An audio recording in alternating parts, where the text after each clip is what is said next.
Sud Radio, la petite philo de l'été, Vincent Cespedes. Bonjour Vincent. Bonjour Laurence, bonjour tout le monde. Auteur, entre autres, de L'homme expliqué aux femmes, l'avenir de la masculinité. Tiens, ça tombe bien par rapport à notre sujet du jour. Ça a été réédité chez J'ai lu. Alors après le Vietnam, le Koweït et le Liban, l'Algérie a donc retiré de ses cinémas cette semaine le film Barbie pour atteinte à la morale. Le Koweït l'avait interdit pour atteinte à la morale publique et le Liban pour promotion de l'homosexualité. Alors vous qui avez vu ce film cette semaine, comment vous expliquez une telle censure ?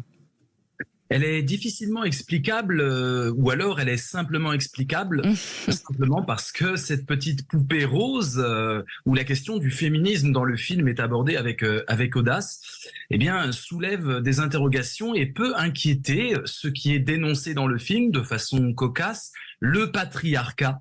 Voilà, alors c'est très étonnant en Algérie parce qu'ils l'ont déjà accepté. Le film tournait depuis 2 semaines ou 3 semaines. Et puis tout d'un coup, on imagine que dans les couloirs feutrés du pouvoir, il y a une panique morale ou patriarcale qui a dû se lever tout d'un coup. Et ils se sont dit, mais non, en fait, il faut arrêter ce film.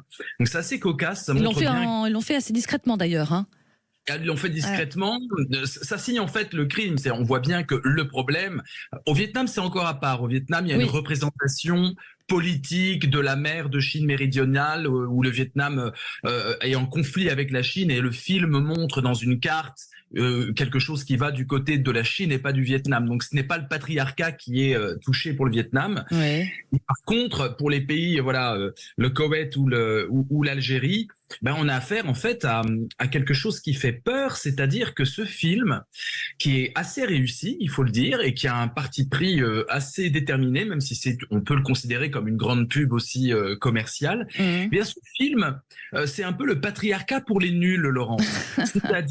C'est-à-dire que Ken, dans le vrai monde, Ken, en quête de son identité, comme Barbie est en quête de son identité, va découvrir ce que les critiques féministes dénoncent depuis des années, à savoir le patriarcat, la domination masculine instituée qui énerve tous les corps de la société.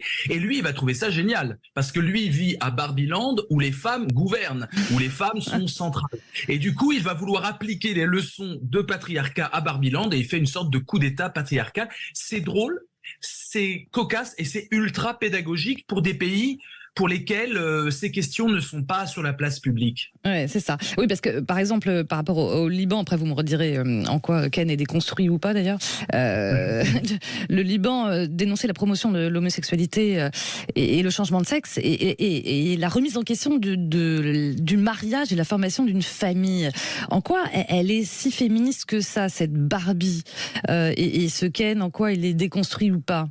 Sans spoiler, bien sûr. Sur l'homosexualité, c'est du délire pur. Ils n'ont pas vu le film. Ils ont juste vu la couleur rose bonbon et je pense qu'ils ont commencé à fantasmer fort. Ouais. Donc là, on a affaire à des censeurs purs et simples et avec le côté un peu abruti des censeurs. Parce que vraiment, il n'y a pas d'homosexualité dans Barbie. Il n'y a d'ailleurs pas du tout de sexualité.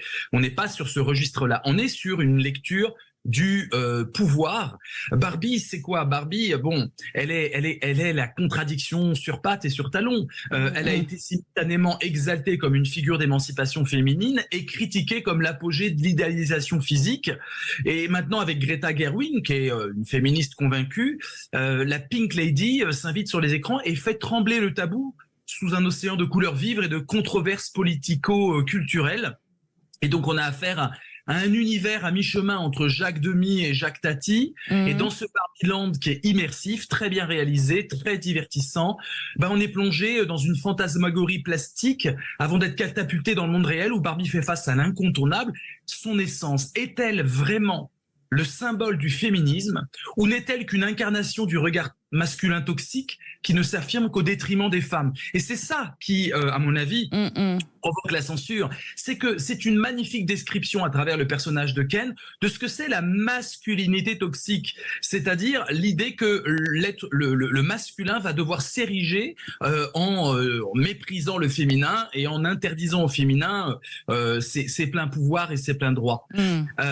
On pourrait dire que Simone de Beauvoir aurait pu s'amuser avec ça en disant Barbie ne naît pas féministe, elle le devient. C'est vrai qu'au début, elle est confondante de naïveté et peu à peu, elle comprend que le féminisme est un combat et qu'elle va devoir, renverser le pouvoir masculin en touchant les failles du masculin. C'est ça qui est assez formidable. C'est que la révolution pour Barbie, c'est d'abord de réveiller les femmes, de leur dire hey, regarde bien, tu es dominée. Donc il y a vraiment l'idée d'un éveil, c'est assez woke en ce sens-là. Et puis il y a aussi l'idée que les hommes se jalousent, les hommes sont en rivalité machiste, et on va jouer avec ces failles-là. Ouais. Ce qui est drôle, Vincent Cespedes, c'est que dans les années 80-90, Barbie et Ken, c'était vraiment le couple bling-bling par excellence, quoi. C'était la réussite des blonds, minces, grands, aux yeux bleus. D'où le côté film marketing aussi, hein. Il y a le film marketing qui est mis en scène de façon cocasse, un peu burlesque. Ouais. Alors ça, c'est bon. Maintenant, on a compris un peu ce que fait Hollywood. On a eu ça avec Matrix 4 et d'autres films. Un côté méta, vous savez. Ouais. On n'a plus trop d'idées. Alors, on va faire un film sur le film qui critique. Donc, c'est évidemment une marchandisation du féminisme. On n'est pas naïf, Laurence. Là, je prends le point de vue français où nous sommes quand même un tout petit peu au fait de ces débats-là. Il y a eu MeToo, il y a eu il y a tout un courant féministe réel et en philosophie aussi. Et donc, évidemment, c'est une marchandisation du féminisme, une marchandisation de la critique du capitalisme, mais produit par du capitalisme. Oui. Et oui, c'est une mise en abîme assez intéressante d'ailleurs. La question, si vous voulez, une question philosophique sur Barbie, c'est... Elle nous pose cette question-là. Je suis peut-être fabriqué par Mattel, mais vos valeurs ne sont-elles pas également fabriquées? D'où viennent nos valeurs? Dans un monde où le féminisme est un objet de vente, comme les loups-boutins qu'elle porte, Barbie force à réfléchir sur la sincérité des convictions. Et c'est un film, c'est la lecture philosophique que je ferai de Oui, c'est votre lecture. Peut-être que tout le monde n'a pas vu cette lecture-là. Mais je pense qu'elle est là, hein. Vous savez, c'est assez amusant de voir, la censure d'ailleurs de Barbie dans certains pays n'est que le témoignage de sa puissance évocatrice. Pour certains, il sera perçu comme un chef-d'œuvre satirique, pour d'autres comme une suranalyse d'un jouet en plastique. Mais en fin de compte, comme l'a dit Judith Butler, philosophe du genre, le genre est une performance et Barbie, avec toutes ses imperfections, donne l'une des performances les plus mémorables de l'année selon moi. En tout cas, je sens que vous avez bien apprécié Barbie, vous alors, du coup, hein, Vincent. Hein. C'est pas une obligation. Hein. Non, c'est pas une obligation, c'est très divertissant.